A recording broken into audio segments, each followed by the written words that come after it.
Seminario Internacional: Asedios Fenomenológicos y Hermenéuticos 4. Enseñanza de la filosofía.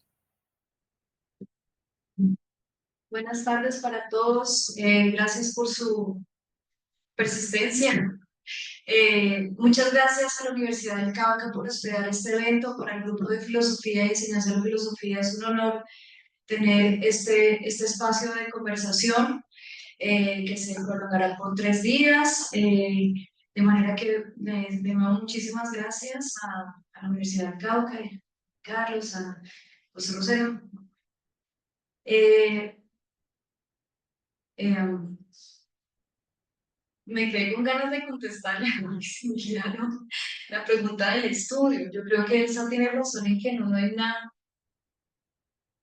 hay, digamos, una mención expresa, y no en el sentido medio mal que tú has estudiado, y que yo te he escuchado en otras ocasiones por eso, pero digamos, el centro, la potencia de la vida investigativa, que también Fichte y también Schleimacher y otros ponen en la universidad, es que están ahí todos para estudiar, ¿no? Es decir, esa es como la potencia, la condición de posibilidad de que se dé la vida universitaria. En un sentido distinto, pero está ahí. Pero bueno, chévere seguir mirando. Bueno, yo les voy a hablar sobre la enseñanza de las humanidades en la educación superior técnica, sobre la formación del uso propio de la razón en la educación para el trabajo. En un artículo de Bloomberg de mediados de 2023 se aborda con preocupación el fenómeno del estancamiento de la matrícula universitaria desde 2016 hasta la fecha. Como lo muestran los datos revelados en ese texto, que ya es viejito, tiene un año, la matrícula universitaria en el país lleva casi una década con un promedio de 2.400.000 estudiantes nuevos cada año. Esto contrasta con la expectativa que desde los años 70, como lo explica por ejemplo Ascolani, se ha puesto en la educación como motor del desarrollo económico que haría esperar una mayor población incorporada en la universidad bajo el primado neoliberal de la formación del capital humano. Pero hace evidente la pérdida de fe en la universidad como ascensor social para los individuos, así como la sensación de que la formación universitaria no es suficiente o incluso es irrelevante para las demandas del mercado laboral. Son varias las consecuencias de esta situación, como la desvalorización del título universitario, como lo explica desde hace lo hemos visto desde hace mucho tiempo en los textos de Bourdieu, el endeudamiento sin retorno para los estudiantes, como lo explican por ejemplo Rollero y otros autores, el énfasis en los sistemas de gestión de calidad como tabla de salvación de las universidades, como lo muestran Bermejo y otros autores, entre otras consecuencias. Estas consecuencias, por solo mencionar algunas, se podrían resumir en un problema más global y que pone en crisis la universidad. La idea de que de su irrelevancia epistémica, que deriva de la irrelevancia técnica y consecuentemente irrelevancia social de esta institución milenaria. La idea de que la universidad está en crisis no es nueva ni es dramática. De hecho, ha sido el impulso para la redefinición y actualización de esta institución en varios momentos clave de la historia desde su nacimiento en el Medioevo. En la actualidad vivimos una nueva versión de crisis de la universidad, quizás una de las más fuertes en tanto compromete su lugar social. Esto es, nos preguntamos para qué una institución tan paquidérmica y onerosa, al tiempo que se pone en cuestión la necesidad del cultivo del conocimiento, que es su objeto central. Esto es, nos preguntamos para qué una relación tan poco eficiente con el conocimiento. Frente a este estado de cosas, se han presentado varios análisis que culpan al capitalismo académico, a la neoliberalización de la educación y a la globalización de las políticas educativas de las tragedias actuales de la universidad, sintetizadas en el paso de la universidad investigativa hacia una universidad empresa que describió Carlos Enrique Restrepo, que tiene como base operativa la taylorización de la vida académica. Como contrapeso a esta situación, he explorado el argumento de la defensa de la autonomía universitaria en algunos de los textos que mencionó la persona que me presentó amablemente, que invoca la idea de que la universidad, que invoca la idea de la universidad como un espacio de relación de los sujetos con el conocimiento por el conocimiento mismo. Esto es una especie de espacio de suspensión con respecto a las exigencias que se encuentran fuera de la universidad. Por cierto, una idea muy Humboldtiano. Dicho de otro modo, el argumento de la autonomía universitaria se relaciona con la defensa de la universidad como lugar de pensamiento, en contraste con la idea de la universidad como lugar de preparación para el rendimiento productivo. No obstante, este argumento puede que funcione en abstracto, pero, digámoslo así, en la vida real, entre comillas, de la relación entre educación y sociedad, puede que la defensa de la universidad como lugar sacro de pensamiento, que fácilmente puede ser señalado también como torre de marfil desconectada de la realidad, resulte por lo menos ingenuo. Mejor dicho, estoy devolviéndome pasos atrás de lo que defendí en algunos de los textos que se mencionan. Tendríamos que reconocer que no basta con explicitar las consecuencias del capitalismo académico y la teorización de la vida universitaria para defender la autonomía de la universidad, ni menos aún la necesidad de un lugar de pensamiento en la sociedad. ¿Acaso las sociedades no necesitan educación para el desarrollo? Como dije, desde los años 70, cuando se explicita la pretensión de hacer depender el desarrollo de las naciones de las respuestas que ofrezca el sistema educativo de los países, como lo explican algunos autores, parece imposible dar una respuesta negativa a esta pregunta. ¿Debemos claudicar entonces frente al primado de la productividad como horizonte formativo de la universidad? Ya hemos argumentado que esto tampoco parece razonable. Esta, sin embargo, creo que es una falsa dicotomía. Este, este es el campo temático del que me ocupo en este texto. Para ello, voy a hacer un repaso rápido por los conceptos que probablemente ustedes ya conocen de episteme y tecne en la primera parte. Aristóteles en la metafísica distinguió entre episteme y tecne, entre ciencia y técnica o arte, en la traducción que yo usé para este texto, que es la de Tomás Caro. Como estos dos, episteme y tecne, como dos de los tipos de saberes que cultiva el hombre. La ciencia, episteme, está relacionado con la demostración, con la comprensión de relaciones esenciales entre las cosas. La episteme es un tipo de conocimiento cuyo fin es el saber por el saber. Por su parte, tecne, la técnica o arte, es un saber de las cosas, de su funcionamiento e incluso creación. Es un saber que está relacionado con la producción de las cosas, con el arte. Calvo Martínez indica la distinción así, lo cito. Su saber productivo, el de la tecné, es lo que permite oponerla, en otros casos, a la ciencia o episteme, la cual comporta más bien el rasgo de un saber teorético no orientado a la producción, sino al mero conocimiento. Esto lo dice él explicando Aristóteles en la metafísica. Aristóteles vincula la tecné, en la traducción de nuevo que estoy usando, arte, con una forma de sistematización de la experiencia. El lugar de la experiencia sistematizada, tecné, arte, es fundamental en el conocimiento. El autor indica que incluso, lo cito, a efectos prácticos, los hombres de experiencia tienen más éxito incluso que los que poseen la teoría, pero no la experiencia, dice Aristóteles. Esto, si consiguen estos hombres elevar los casos individuales a la de la experiencia a la forma general, al arte. Aristóteles muestra el aprecio por el tipo de conocimiento técnico, dado que quienes poseen este conocimiento no solo entienden lo que experimentan, sino que hallan relaciones entre los objetos de la experiencia. Me acabo de acordar que los glorianes... Estoy poniendo mucho...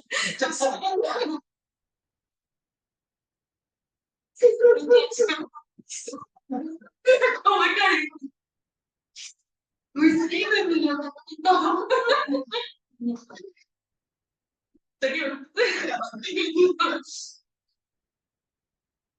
La episteme, por su parte, está bien, sí, muy bien. Es que los Gloria fue mi directora de tesis doctoral, entonces, al tema referencial de hacer las cosas bien, se supone que además es la experta en esta. Bueno, ustedes concentren, no se dejen las cosas concentrar por mí, que bueno, continúo. La episteme, por su parte, está puesta en un lugar más elevado en el conocimiento relacionado con la comprensión de las causas y de los principios, con la sabiduría, como lo dice el mismo Aristóteles en, creo que la metafísica. Por otra parte, en la ética de Nicómaco, el mismo autor explica la diferencia entre un tipo de conocimiento y otro, a los que se suman la prudencia, la sabiduría y el entendimiento. La episteme supone una relación menos instrumental con el conocimiento y está vinculado con dimensiones abstractas, teoréticas, con los principios explicativos fundamentales. La episteme habla del saber y de la posibilidad explicativa tanto del mundo como del saber del mundo. En este mismo texto, Aristóteles explica que la técnica está relacionada con la producción, con la fabricación, y lo cito. Técnica sería lo mismo que disposición acompañada de razón verdadera relativa a la fabricación. Está ahí la cita. Lo cual supone un conocimiento más organizado en la práctica, si se quiere, más operativo, en tanto la técnica se ocupa del saber hacer. O más bien, por esto la técnica se ocupa del saber hacer. Esta distinción ilumina la diferenciación de tipos de formación que se halla en los sistemas educativos. El brico es un poco bravo, pero perdónenme. Esta terminología, por supuesto, no es propia del tiempo aristotélico, quizás tampoco de sus intenciones conceptuales, pero quiero establecer ese vínculo. Los sistemas educativos nacen con el paso del mundo premoderno al mundo moderno, como lo explicó Elsa hace un momento, en el nudo de la ilustración. No obstante, los ilustrados parecían tener muy clara esta diferencia entre episteme y tecné para pensar la estructura educativa estatal.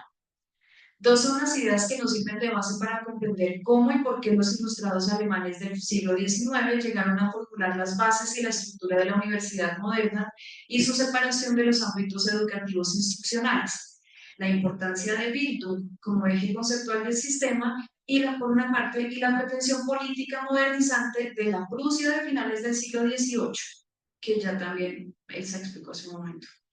De un lado se encuentra la línea de desarrollo del pensamiento que se sintetiza en el concepto Bildung, que como se sabe es un desarrollo filosófico de una práctica o comprensión religiosa, el pietismo, cuyo fundamento se encuentra en la autonomía del cultivo del espíritu, un deslinde del pastor que oriente a pies juntillas la vida espiritual para darle paso a la idea de ser uno su propio pastor. Esta idea de ser uno su propio pastor cae muy bien entre los primeros ilustrados alemanes, cuyo representante por excelencia es Immanuel Kant. Entonces, en relación con esa divergencia que mencionabas tú, Gloria, de la interpretación de Gadamer, más fría de Hegel, y la Humboldtiana, de todas maneras el hilo conductor está, en mi opinión, en el pietismo. O sea, Humboldt también viene a ocupar el puesto de ministro de Educación, eso tiene un nombre más largo, no me acuerdo. Pero todos los que habían sido antes de él eran todos, casi todos sacerdotes pietistas o por lo menos pietistas muy firmes. Y esto es un principio que como que hace eco del misticismo medieval hasta en un tránsito muy raro, no sé, muy largo, hasta la formulación del sistema educativo que hace Hegel, que fue como el reformador educativo en Prusia, ¿no? Que es cuando aparecen todas estas cosas en escena. Por otra parte, bueno, y entonces esto se impregna en el idealismo alemán, en versión de Hegel, en versión de Kant, ¿no? Bueno, por otra parte, como se dijo al comienzo, o no sé si lo dije al comienzo, el segundo elemento, así, que forja la distinción entre educación técnica y científica en los finales del siglo XVIII en Prusia, fue una decisión política. El proceso político, iniciado por una monarquía ilustrada, condujo a volcar la mirada hacia la educación como asunto estatal y no como asunto estamentario. Esto ya lo explicó Elsa, perdón, no nos pusimos de acuerdo, entonces yo voy a recordar este pedazo. Las reformas ilustradas que dieron lugar al sistema educativo del siglo XVIII y comienzos del XIX, bien por vía napoleónica, como lo explicó ella, o bien por vía prusiana. Munk explica que la reforma implementada por Hegel, en el caso de la reforma prusiana, sentó las bases de lo que incluso en la actualidad hace parte constitutiva de todo sistema educativo que se ha tratado como un asunto de Estado. Ese espíritu reformista, iniciado por Hegel y continuado en las siguientes décadas hasta Humboldt y un poquito más allá, instituyó el acceso universal. Son los principios que todos vemos en los sistemas educativos contemporáneos, que son acceso universal a la educación, financiación estatal del sistema educativo, cualificación de los maestros, establecimiento de pruebas estandarizadas para los estudiantes, y un elemento que nos llama aquí la atención, que es la diferenciación de ámbitos escolares, tanto en progresión educativa como en funciones sociales de esos ámbitos escolares. Con esto me refiero a lo que ya voy a explicar. Por la época se implementó la separación de estos ámbitos escolares en Volksschule o educación primaria, el segundo compuesto por la Realschule y gimnasio, que es como el bachillerato, eh, eh, la Realschule, digamos, para oficios, y, o lo que llamaríamos como el técnico, y el gimnasio, el académico, y que servía como preparación para el tercer nivel, sobre el gimnasio desarrollado de manera mucho más sistemática por Humboldt, décadas más tarde, que sería el universitario. Bien, entonces, yo pido excusas porque o sea, hay como unos machetazos acá en la presentación, unos cortes abruptos en los momentos históricos, pero es para una perspectiva, digamos, hay de entrada una diferenciación de tipos de conocimientos, digámoslo así, que a la larga conducen a tipos de formación, y esto tiene una forma ya precisamente en una preocupación republicana como la napoleónica, que yo no desarrollé, pero es así, y la prusiana, después alemana, en esta pretensión republicana. Entonces estas ideas, estas comprensiones de las formas del conocimiento se traducen en sistema educativo, y a la larga prefiguran como dos formas con las que convivimos en el sistema educativo, que es la educación, digamos, académica, investigativa, la alta educación, no sé cómo llamarla, y la educación técnica, que por cierto además carga con un lastre de un imaginario social que en mi opinión eh, es injusto, juega mal tanto para el conocimiento como para la sociedad. Bueno, entonces voy a aproximar un poco más contemporáneamente la discusión. A partir de los años 70, como explica Gustavo Rodas en Modelos Universitarios, la educación superior fue objeto de una profunda transformación, perdón, como consecuencia de la transformación derivada de las guerras mundiales. Esto se refirió el compañero, la tercera ponencia de esta mañana, se refirieron los dos compañeros también. Entonces, como consecuencia de las guerras mundiales, en los 70 hubo una profunda transformación que dio inicio al discurso, desde entonces dominante, de la relación estrecha entre educación y economía. Para que este discurso se normalizara, el autor indica que los factores que configuraron el escenario mundial fueron la educación superior, es decir, para que este discurso se normalizara, el autor indica los factores que configuraron el escenario mundial, a saber, la educación superior se normalizó como un problema de Estado, con presupuestos nacionales, empiezan a pulular las teorías del capital humano. Además, se extiende la globalización e internacionalización de la educación superior, y ya en el ámbito propiamente educativo se crean los sistemas de investigación e innovación y se establece la planeación educativa como paradigma. O sea, esto que era, digamos, formas del conocimiento, luego pasa al sistema educativo y luego se radicaliza de una manera mucho más fuerte. Todo esto al amparo del giro de una economía basada en el conocimiento, en la producción industrial y en la producción industrial. Esto trajo consigo una confusión entre los objetos formativos de cada ámbito educativo y el objeto de la investigación que estamos adelantando actualmente en el grupo de investigación que parte de este evento. Fruto de este ambiente de normalización entre la relación entre educación y desarrollo, podemos identificar una alineación con la tendencia educativa mundial a partir de las disposiciones nacionales que dieron lugar a la reglamentación sobre el sistema educativo. En esta reglamentación encontramos dos dimensiones de la educación para el mercado laboral, a saber, la incorporación de la educación técnica como uno de los campos de acción de la educación superior, dice la Ley 30, artículo 7, esto relacionado con la educación superior, y la reestructuración de la educación antes llamada no formal en la educación para el trabajo, la cual se encuentra en el ámbito escolar. La primera dimensión, la educación técnica, se imparte en, cito la norma, instituciones técnicas profesionalizantes que son, según la ley, aquellas facultadas legalmente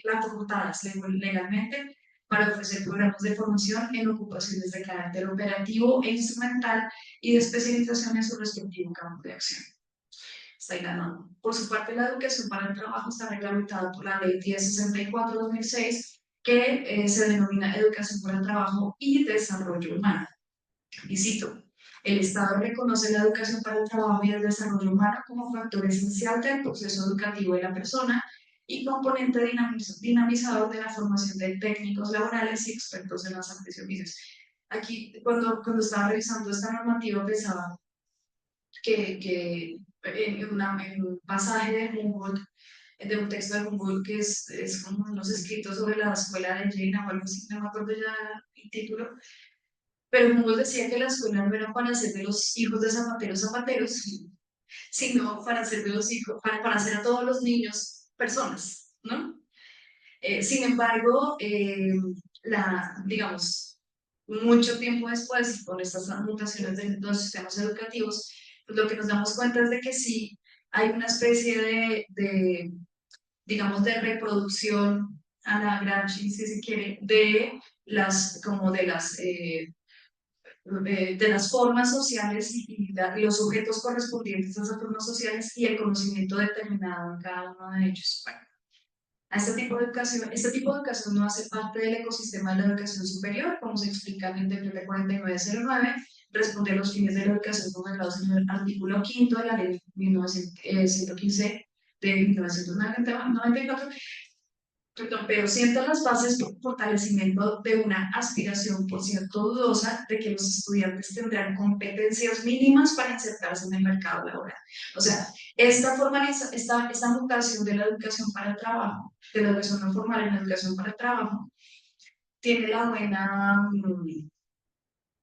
intención de, daño esto, tiene la buena intención de que todo el mundo tenga alguna cosa, algún título, algún recurso para insertarse en el mercado laboral.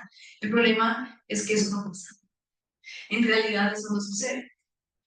Entonces, bueno, este tipo de educación, entonces, bueno, este tipo, hacemos un salto. Bueno, tanto la educación técnica como la educación para el trabajo se encuentran en las anotaciones sobre se encuentran en los dos ámbitos de educación técnica y educación para el trabajo se encuentran anotaciones sobre la importancia de una formación en humanidades. Víctor Gómez, por ejemplo, indica que la formación humanística no es colateral y que debe ser tomada muy en serio a fin de complementar la llamada formación integral de los estudiantes. Para este autor, la garantía de que la formación para el trabajo y la formación técnica no sea una mera instrumentalización de los sujetos con fines productivos o que sea vista como una educación de baja posición en el imaginario social, la garantía de que esto no suceda se halla precisamente en el fortalecimiento de la educación en humanidades. Entonces, la impresión que le da uno con base en la normativa y la forma como se aplica el sistema educativo es que la educación técnica no, digamos, no quede tan abajo en el imaginario social de la formación, entonces dice, no, pero hay que tener cursos de humanidades para que la gente, eh, digamos, se integre al acervo cultural y artístico de la humanidad. ¿Cómo se materializa esta pretensión? Basta con completar cursos de humanidades como requisitos más o menos accesorios en el currículo de estos ámbitos. Bueno, paso a la segunda, uso público y uso privado de la razón. Un abordaje de este problema se puede hacer a partir del pensamiento kantiano. En una investigación que realicé años atrás, ya mencionada, considerar que la explicación kantiana sobre la autonomía personal difícilmente podía aplicarse a la comprensión de la autonomía universitaria, puesto que la una comporta elementos morales que no son propios de las dinámicas institucionales como las dinámicas de la universidad.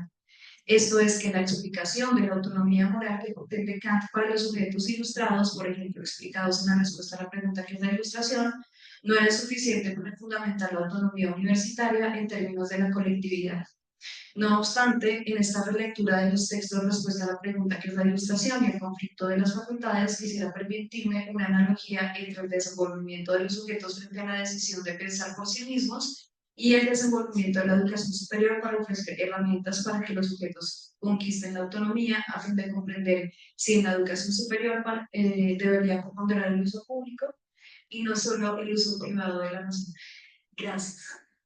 Que recomendación terrible después de lo de Aristóteles.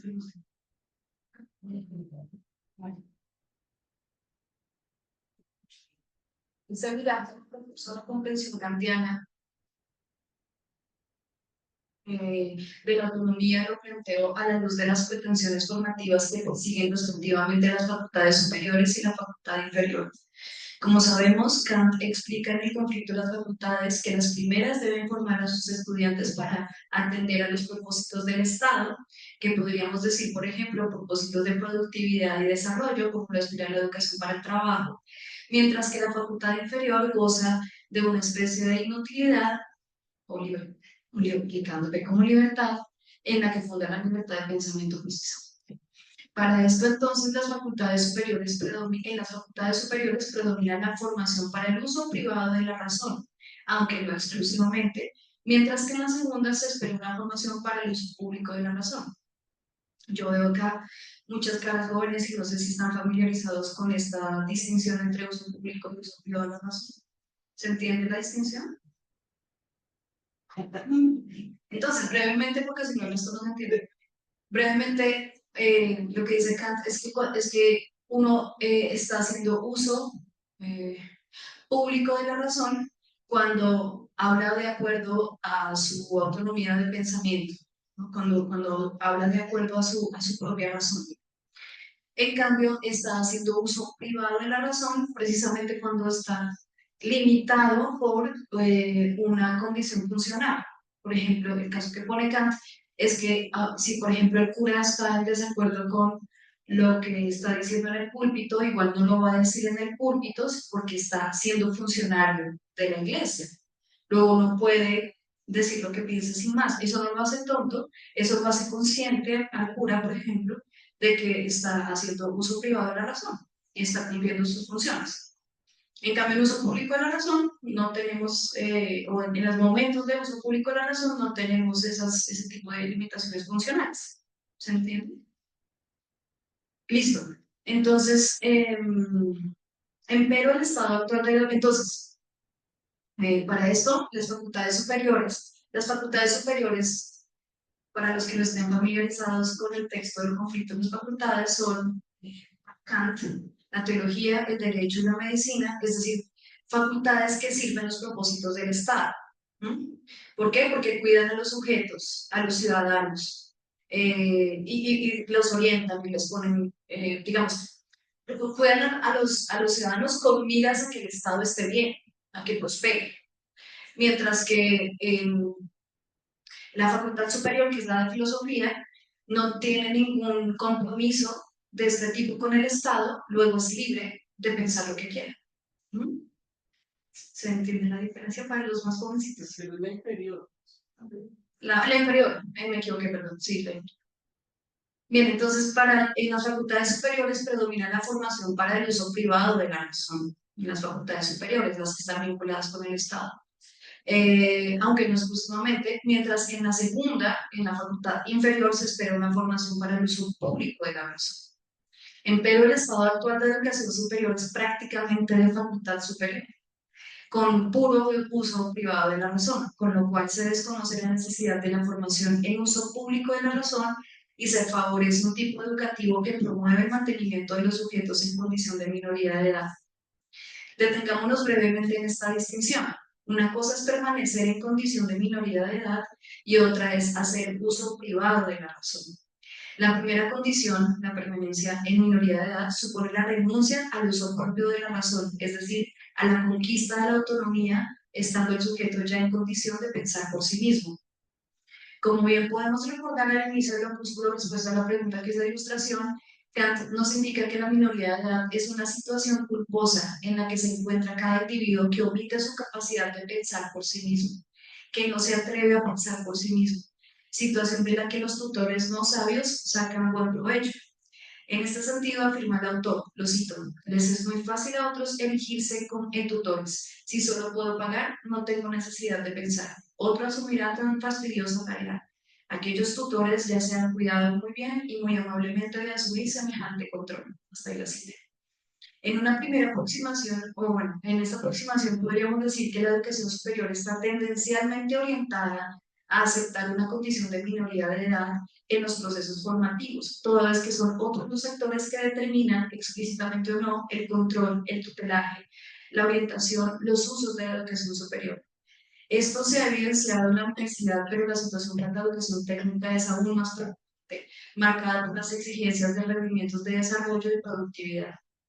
Con recurso a Kant, podríamos decir que el uso de la educación técnica o por el trabajo para producir egresados solo competentes y solo pertinentes a las exigencias del mercado laboral sacrifica, por una parte, la relación autónoma con la ciencia, que en todo caso no es esencialmente problemática en la educación técnica, todo lo contrario, pero también, por otra parte, performa sujetos con pocas posibilidades de comprender el uso propio de la razón, presa de, cito nuevamente a Kant, reglamentaciones y fórmulas, estos instrumentos mecánicos de un uso racional, o más bien de un abuso de sus dotes naturales.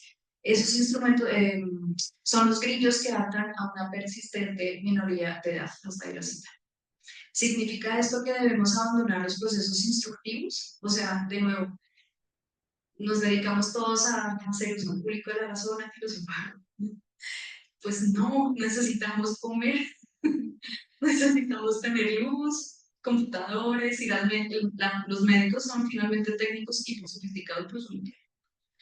Bueno, eso es una discusión, pero entonces ¿significa que debemos abandonar los procesos instructivos? Pues no. Es una ingenuidad pensar que la formación en uso propio de la razón carezca de controles y de procedimientos. En términos pedagógicos, el mismo Kant nos ha mostrado en otro texto, en la pedagogía, que la formación del sujeto es progresiva hasta la conquista de la autonomía, y esto implica varias formas de establecimientos de límites y regulaciones. Sin embargo, en la educación técnica, en las formas instructivas de relación con el conocimiento, deberían ser claros los aspectos funcionales de la relación con el conocimiento y diferenciarlos de la superación de la minoría de edad.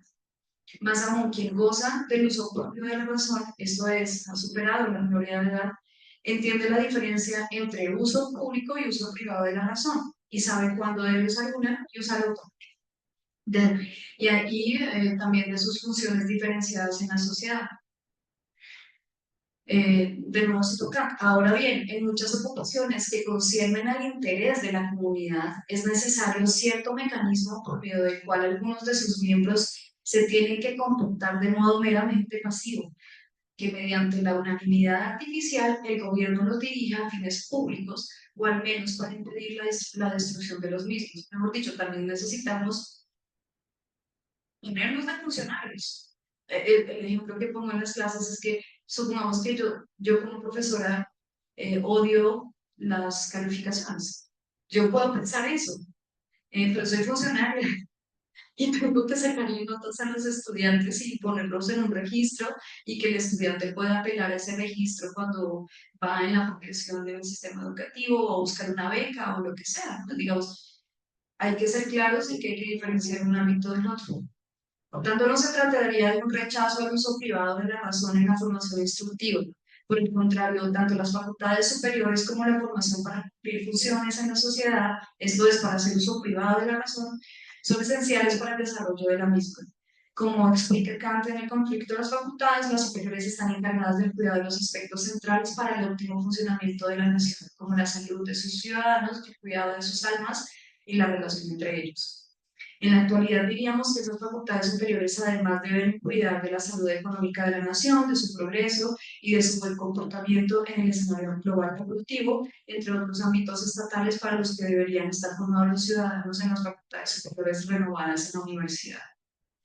Entonces el problema no está en que haya facultades superiores o en que se haga uso privado de la razón, tanto en la posterior posesión funcional del egresado como técnico profesional, como en el proceso formativo para estos propósitos.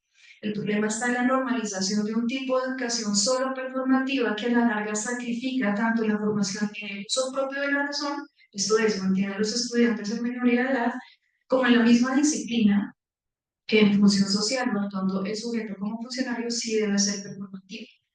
Quiero decir con esto que si solo se tienen a la vista las utilidades pertinentes de la formación del sujeto en la educación instructiva, se le cierra la posibilidad al sujeto de interrogarse y consecuentemente de poner en cuestión los alcances epistemológicos de la disciplina en la que está siendo formado.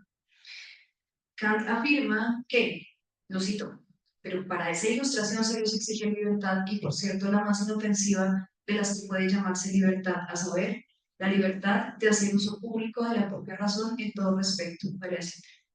La aspiración formativa de la educación superior orientada a que los sujetos conquisten la mayoría de edad no abogaría por la eliminación de las facultades superiores o por la eliminación del uso privado de la razón en la universidad.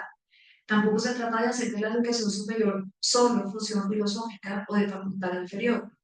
La aspiración formativa más bien debe recoger las banderas de la defensa del cultivo del uso propio de la razón, incluso para diferenciar la condición de minoría de edad del uso privado de la razón y consecuentemente entender la formación universitaria como la capacidad de, en palabras de Aramayo, examinar en público toda cuestión.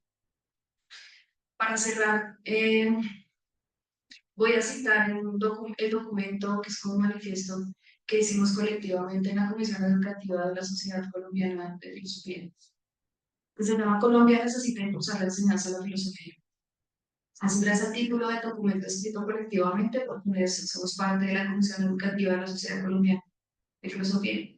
En el manifiesto afirmábamos lo siguiente, y cito el manifiesto, sí, que por cierto está disponible en la página de la Sociedad Colombiana de Filosofía. Cierto es que no siempre la filosofía puede responder de manera inmediata a la pregunta sobre la utilidad del conocimiento que cultiva, pero esto no significa que su respuesta no se dé y sobre todo que no sea fundamental para la comprensión del sentido de los diversos ámbitos de la vida humana, tanto útiles a corto plazo como orientadores y comprensivos a mediano y largo plazo. Muchas gracias.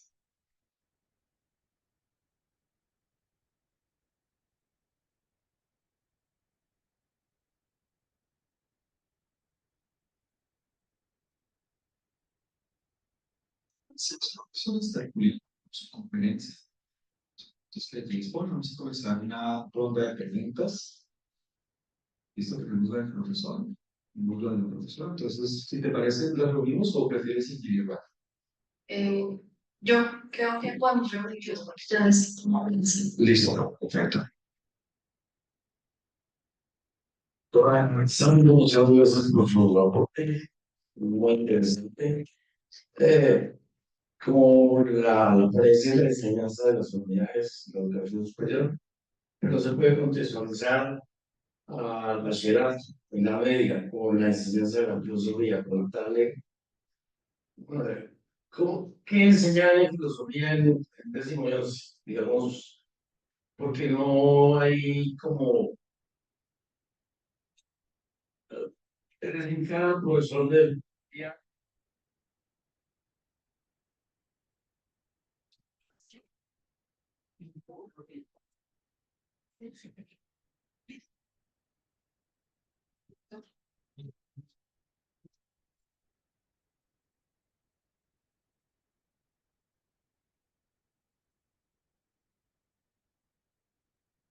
hay como criterios unificados para la enseñanza de filosofía, porque cada profesor hace su propio plan de área de acuerdo pues, a lo que quiere, digamos así, ¿cierto?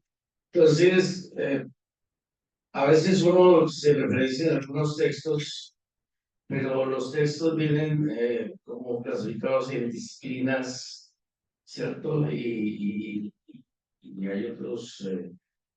Yo parto más de la línea de como que haya como que el estudiante tenga conozca todo el proceso histórico de la filosofía.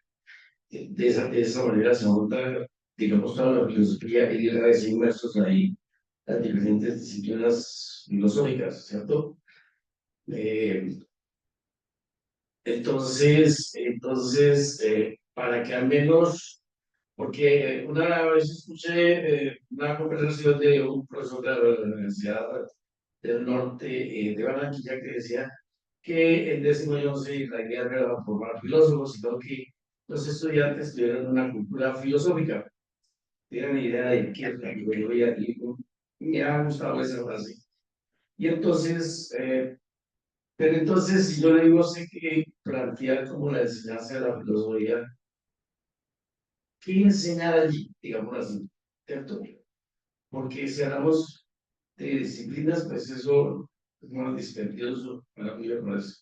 O que si, por ejemplo, está la red de Colombia de la filosofía, ¿cómo desde allá, digamos, hacer llegar información a las instituciones para empezar a formar como un currículo de filosofía en 10 y 11 que se pueda enseñar acorde para que cuando el estudiante llegue a la universidad sepa más o menos qué es eso, digamos, no sé si me entiendo.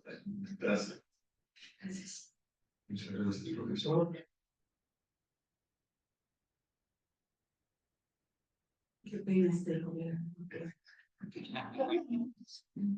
No, yo me quedé como con una inquietud, pues el todo por Aristóteles, estoy muy de acuerdo con todo lo que dice, pero me parece que podría enriquecer un poco lo que estás planteando si también se hace la distinción entre ciencia y filosofía, entre episteme y sabiduría. Creo que podría ser. Y también hay una frase en Aristóteles que siempre me ha llamado la atención porque en la metafísica él dice, de la experiencia nace el arte y la ciencia. No son dos, no es que el arte nazca de la experiencia y la ciencia, no son los dos.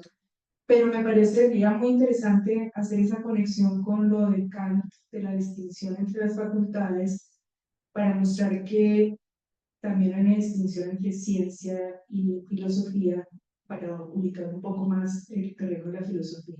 Otra cosa que quisiera preguntarte, porque no la sé, es esa distinción entre educación para el trabajo y técnica.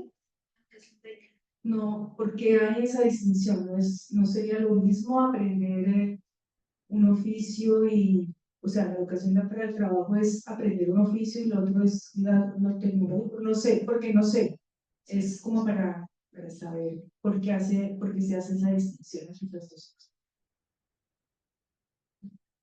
Bien, muchas gracias. Yo voy a hacer una pregunta concreta y intento como ponerle contexto. ¿Qué pasa cuando, claro, estamos oponiendo la epistemia a la técnica, conocimiento digamos, teórico por sí mismo, frente al útil?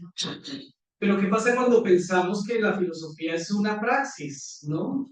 No es solo teoría, es que es también hacerse a uno mismo, ¿no? Lo que decía hace un rato Ana, que no solo se enseñan contenidos teóricos, filosóficos, sino que se ejercita una praxis filosófica. Esa es la pregunta, ¿qué pasa si entendemos de ese modo también eso que asumimos que es pura teoría? Resulta que no es pura teoría, no es solo teoría, ¿no?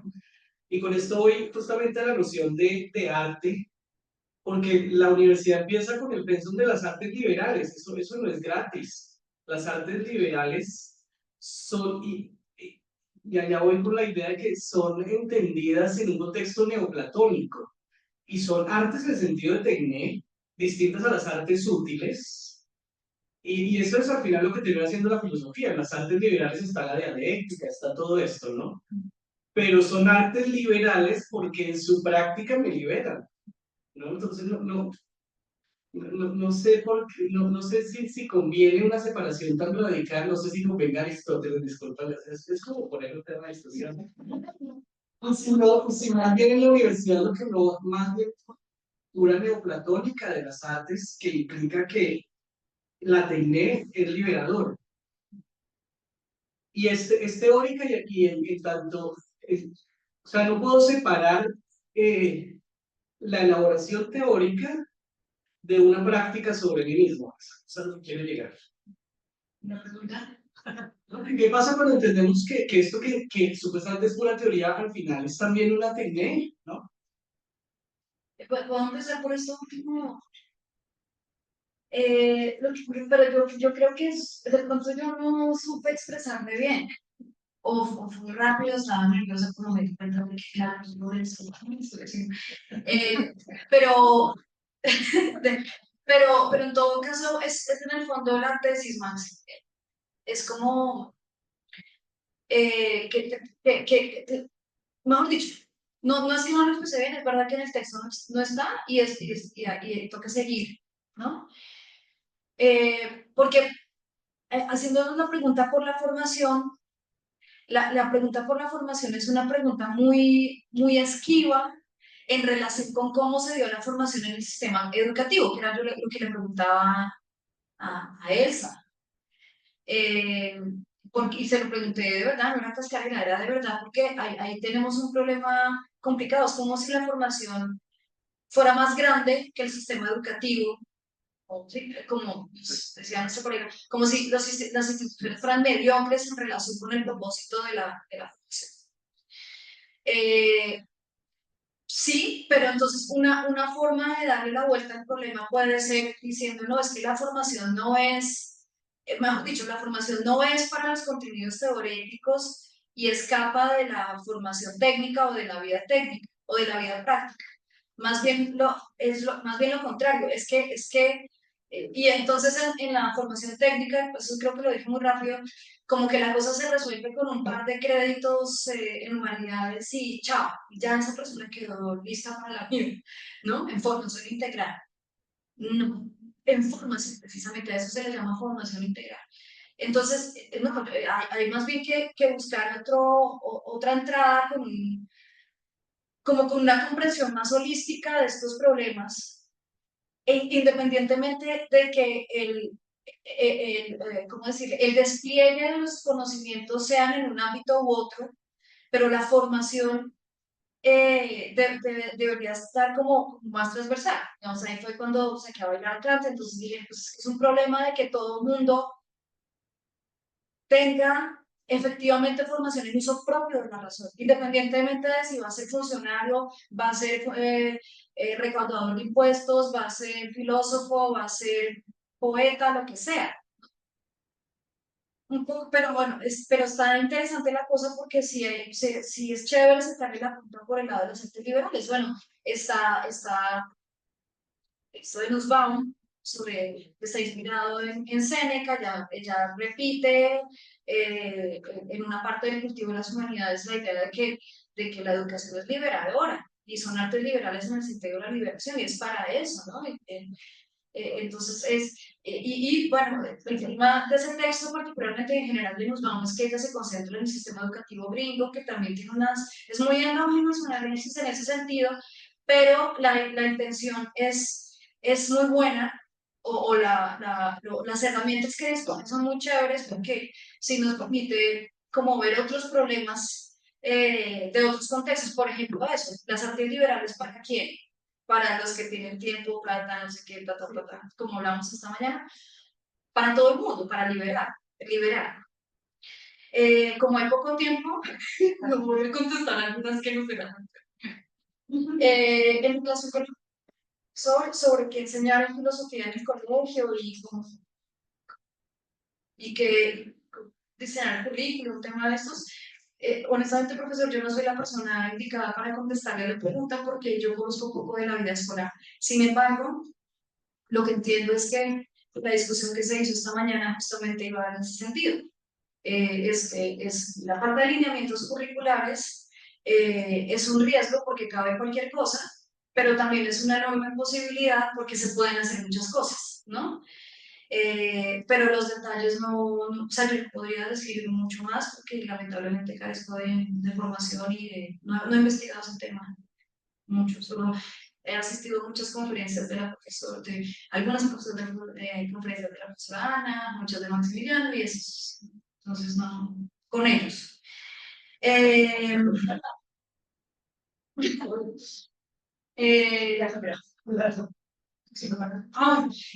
semana la diferencia entre educación técnica y educación del trabajo está explicitada en la normativa nacional.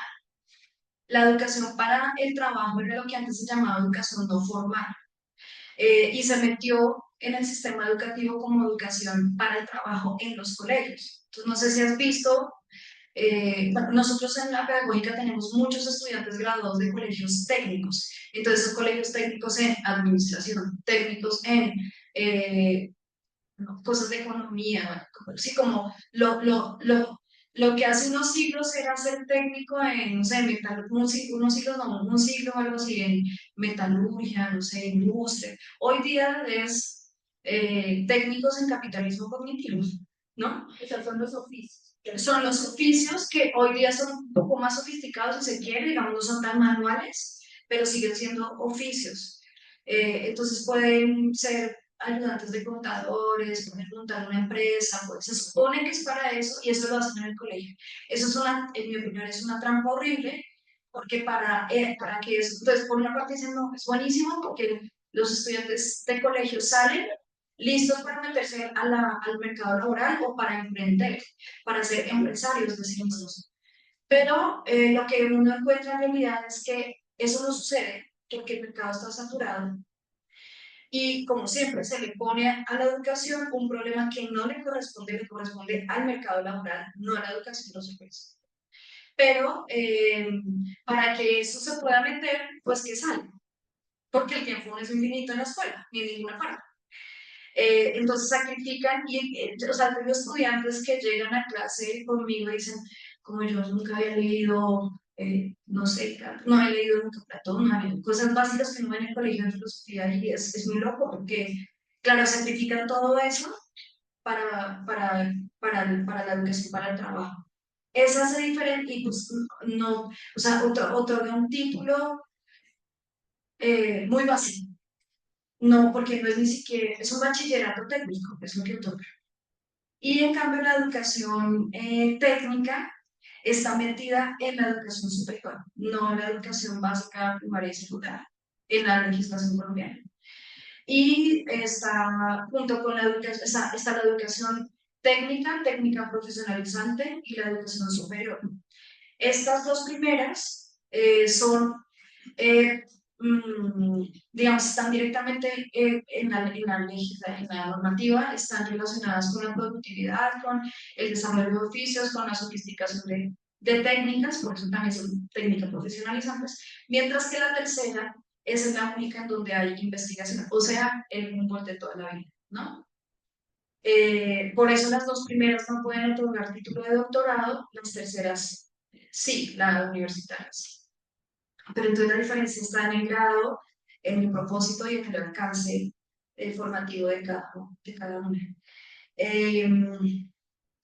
Y sí, me agradezco mucho la sugerencia digamos, de sacarle más punta a Aristóteles en esas diferencias de conocimientos. Yo las mencioné como, también están esas, pero es verdad que luego para hacer un puente teórico o conceptual con Kant está mucho mejor, así que muchas gracias y voy a dar esta sugerencia. Y yo sabía que me iba a... No, un consejo, Dulce. Les agradezco mucho. Se hacen mis preguntas. Gracias por eso. Otra pregunta. Bueno, pues muchísimas gracias. Muchas gracias.